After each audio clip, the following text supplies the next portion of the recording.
La realidad es que el acuerdo conclusivo nace con la reforma al Código Fiscal en el año 2013, que entra en vigor a partir del año 2014. Todo inicia porque en aquel momento lo que era el jefe del SAT, Aristóteles Núñez, pues tiene una conversación con la que era también el titular de la Procuraduría, la licenciada Diana Bernal,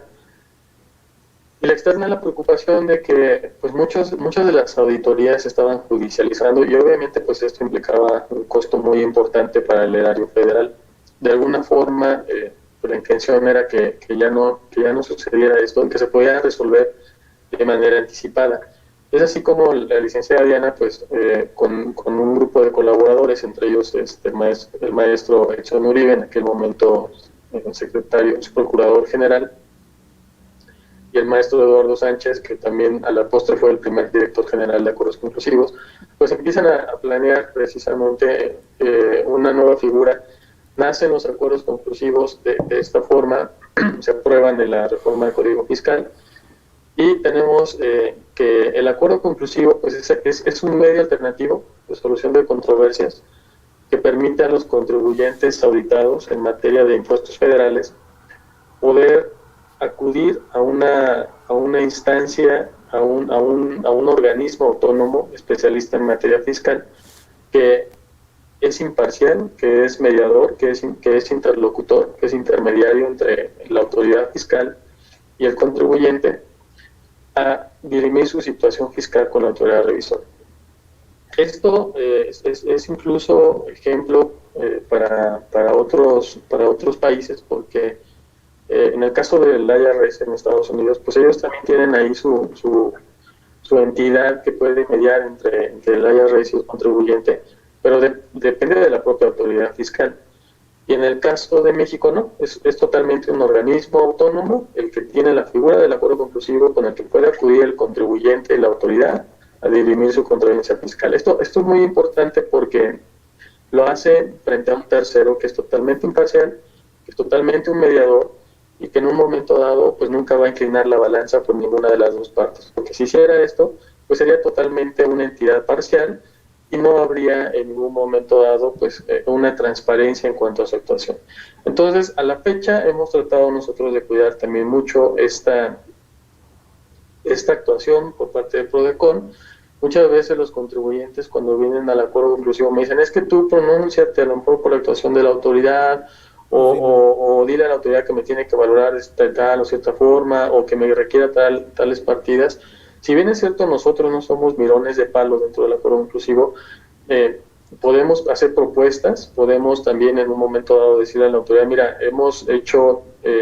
o resuelto tales acuerdos conclusivos de tal forma, pudiéramos implementar la misma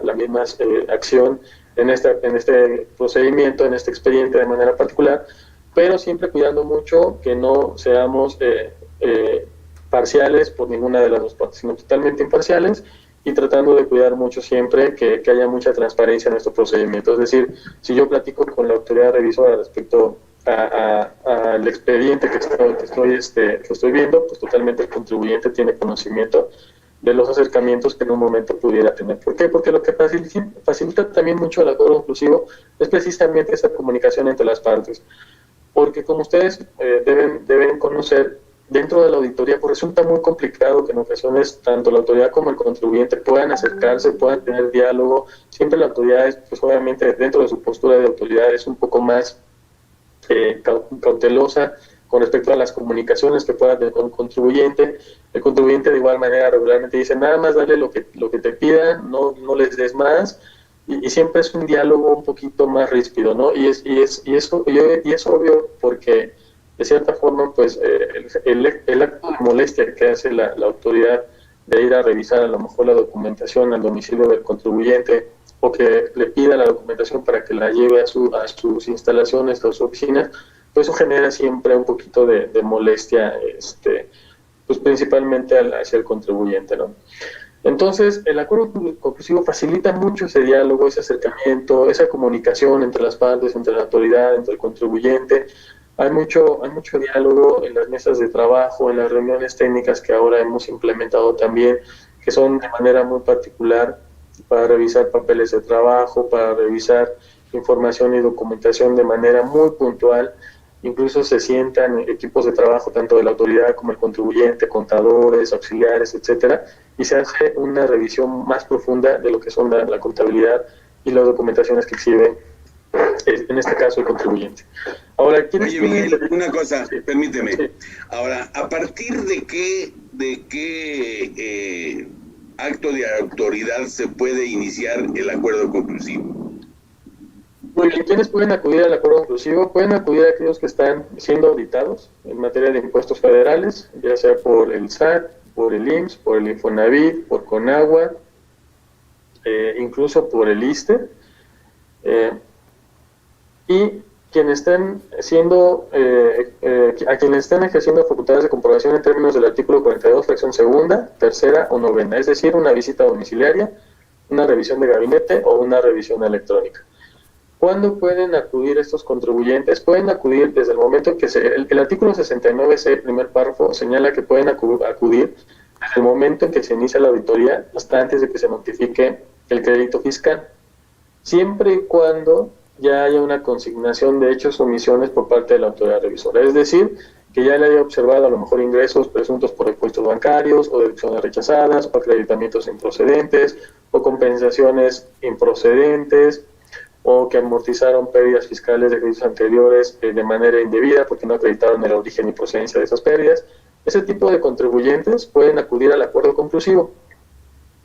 Muchas veces el contribuyente acude desde que se inicia la auditoría, es decir, apenas le notificaron la orden de visita domiciliaria o la solicitud de información o documentación, y el contribuyente se sube al acuerdo conclusivo, presenta su solicitud. Sin embargo, nosotros terminamos en la mayoría de los casos desechando esas solicitudes por improcedentes porque aún no hay una consignación de hechos o omisiones. Entonces, no podrían venir todavía al acuerdo conclusivo porque todavía no hay litis, todavía no hay materia que se pueda resolver dentro del acuerdo inclusivo, porque incluso la autoridad lo primero que me dice es que yo ni siquiera he corrido mis procedimientos, ni siquiera he iniciado como tal mi auditoría, el contribuyente pues ya me está pidiendo un acuerdo conclusivo cuando ni siquiera sé qué le voy a observar. Entonces, por esto es muy importante que siempre haya una consignación de hechos o omisiones. Esta consignación se da en un acta de comparecencia en términos del 42, quinto párrafo del Código Fiscal de la Federación, se da en una última acta parcial, se da en un acta final, en un oficio de observaciones o en una resolución provisional en términos de lo que es una revisión electrónica.